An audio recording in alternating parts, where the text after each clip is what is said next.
നിങ്ങളാണല്ലേ പേര് കേട്ട തമ്പാൻ? ഇല്ല ഇല്ല ഇല്ല ഇല്ല ഇല്ല എനിക്ക് വേണ്ടത് കമ്മാരനെയല്ല, കുറുപ്പിനെയല്ല, നിന്റെ മകനെയുമല്ല. എനിക്ക് വേണ്ടത് അവനെയാണ്.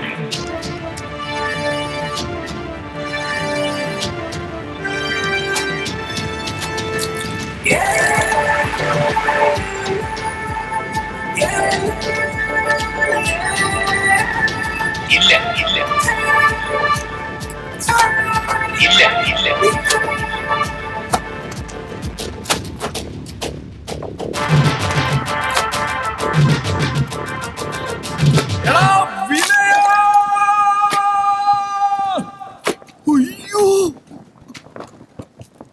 കൊല്ലോ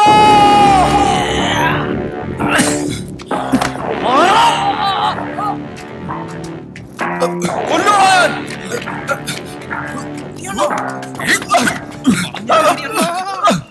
നിക്കടാ.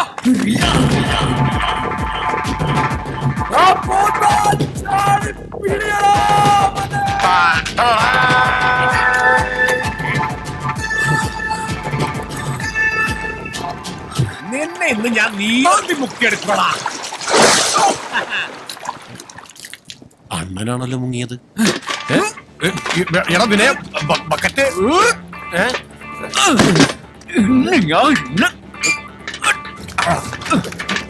ഇവന്റെ തലക്ക് ഇതാ ചെയ്യുന്നത്. ഉടുമുണ്ടേ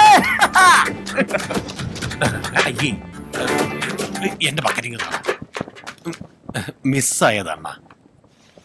ചിറ്റയുടെ മോനെ. ഓ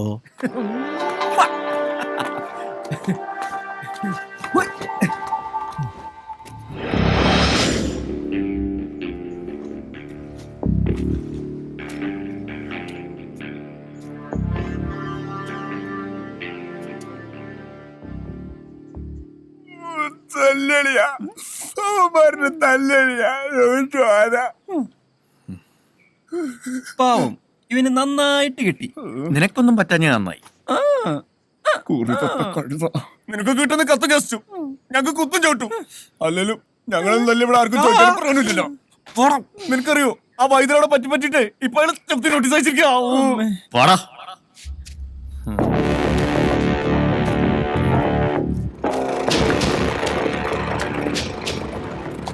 വള്ളിയും തെറ്റി പുള്ളിയും തെറ്റി.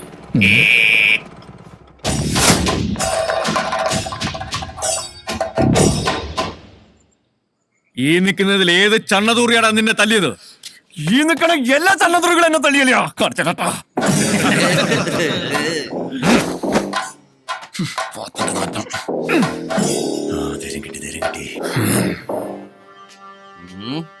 അരെ തു ചക്ക. എന്തുവാടാ? അണ്ണന്റെ തന്തയ്ക്ക് വിളിച്ചാ തോന്നുന്നു. നോക്കി നിൽക്കാതെ തിരിച്ചു വിളിയണ്ണ. ആഹാ, എന്താടാ വിളിക്കണ്ടേ? കുമാര എന്തുവാടാ വിളിക്കേണ്ടത്? ബദ്മാഷ്. ബദ്മാഷ്. എന്ത് മാഷ്? ബദ്മാഷ്. ഈ ബദ്മാഷ് എന്ന് വിളിക്കണത് തള്ളക്ക് വിളിക്കണം. മാഷ് തന്ത തന്ത തള്ളയല്ല. എങ്ങനെയുണ്ട്? വെറും ബദ്മാഷ അല്ല, അരെ തൂ ബദ്മാഷ്. അരെ തു ബദ്മാഷ്. ഇതവനും അറിയാലോ. നീ പോടാ ഊള. അണ്ണ അണ്ണനെ വിളിക്കുന്നു. ഊളെന്നോ? ആരാ വിളിച്ചത്? ചോട ഉണ്ടെങ്കിൽ ഒന്നുകൂടെ വിളിക്കണം. ഓ വിളിക്കാതെ അങ്ങ് മലത്തും. എടാ പിന്നെ നിന്നെ എന്നാ വിളിക്കണോടാ? ബജറങ്കാന്ന പേര് മാറ്റി ആള് മാറോടാ. കള്ള ബിജു.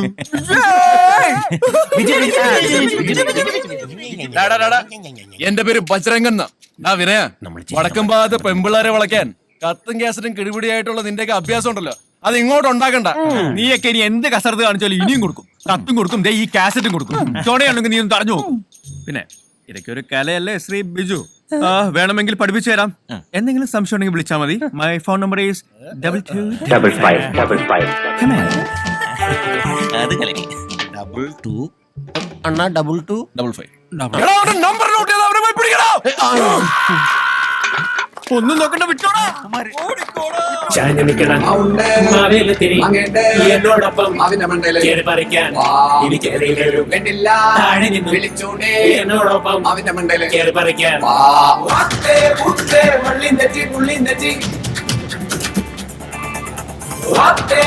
മനസ്സേ വള്ളിൻ തെറ്റി പുള്ളിൻ തെറ്റി.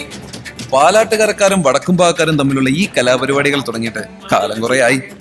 പെരുവത്തുകട ഉണരുന്നത് തന്നെ ഈ ആശാമാരുടെ ആക്രോശങ്ങൾ കേട്ടിട്ടാണ്.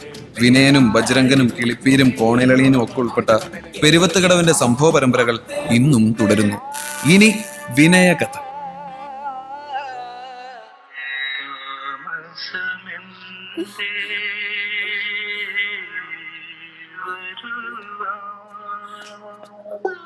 എന്റെ തേവരെ, പ്രേം നസീറിനെ പോലെ സുന്ദരനായ ഒരു ആൺകുഞ്ഞായിരിക്കണേ.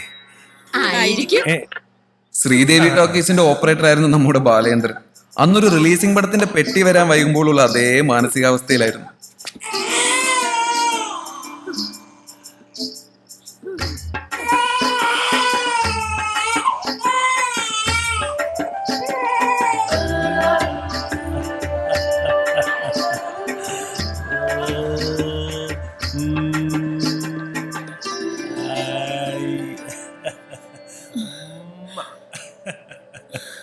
അച്ഛന്റെ പ്രേം നസീറേ. നസീറോ? പുഷ്പാഞ്ജലിക്ക് തന്നെയാണോ?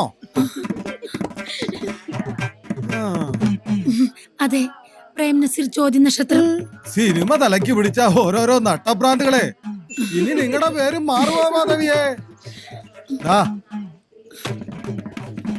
ഇങ്ങോട്ട് വാ. നാണം കെട്ട് തൊലി എരിയുവാ. എവിടെ ചെന്നാലും ഇത് തന്നെ. പഠിക്കലെ ഗോവിന്ദാരുടെ കൊച്ചുമോന്റെ പേരേ പ്രേം നസീർ എന്ന്. അവന്റെ ഒരു ഇലി കണ്ടില്ലേ? ദേ, ഇന്നു മുതല് നിനക്ക് ഈ പേരും വേണ്ട, അച്ഛന്റെ സിനിമയും വേണ്ട. പറഞ്ഞത് മനസ്സിലായോ? ഇന്നു മുതലേ നീ വിനയന, വിനയ ചന്ദ്രൻ. അച്ഛന്റെ കൂടെ സിനിമയും കറക്കി നടന്നാലുണ്ടല്ലോ, മര്യാദക്ക് പഠിച്ചു വല്ല ജോലി നേടിക്കണം. ഇങ്ങോട്ട് വന്നേ.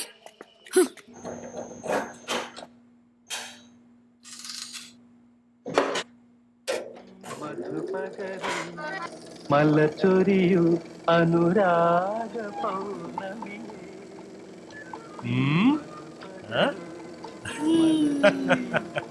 അനുരാഗ പൗർണമിയേ, നീ മായല്ലേ മറയല്ലേ നീലനിലാവ്.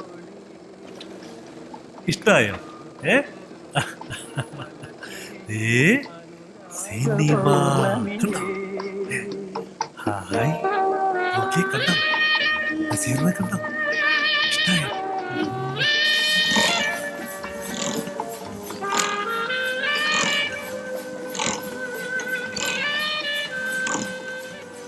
ബാലചന്ദ്രന്റെ മരണശേഷം കൊച്ചു വിനയൻ ശ്രീദേവി ടാക്കീസിലെ പ്രൊജക്ടർ ഓപ്പറേറ്ററായി. അച്ഛന്റെ ഓർമ്മകൾക്കൊപ്പം തന്നെ പ്രൊജക്ടറും ശ്രീദേവി ടാക്കീസും തന്റെ മനസ്സിലേക്ക് വിനയൻ ചേർത്ത് വെച്ചു.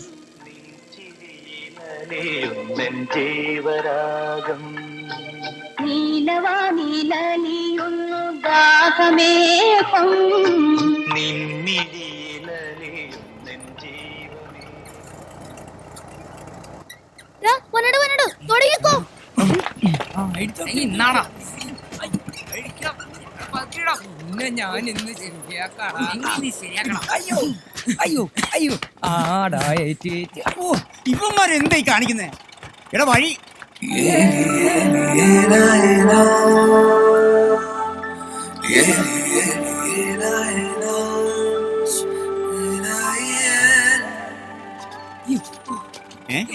എടാ, ഇത് ഭഗവാന്റെ കാറാ. ഒന്ന് മാറാ. വാ പോവാ.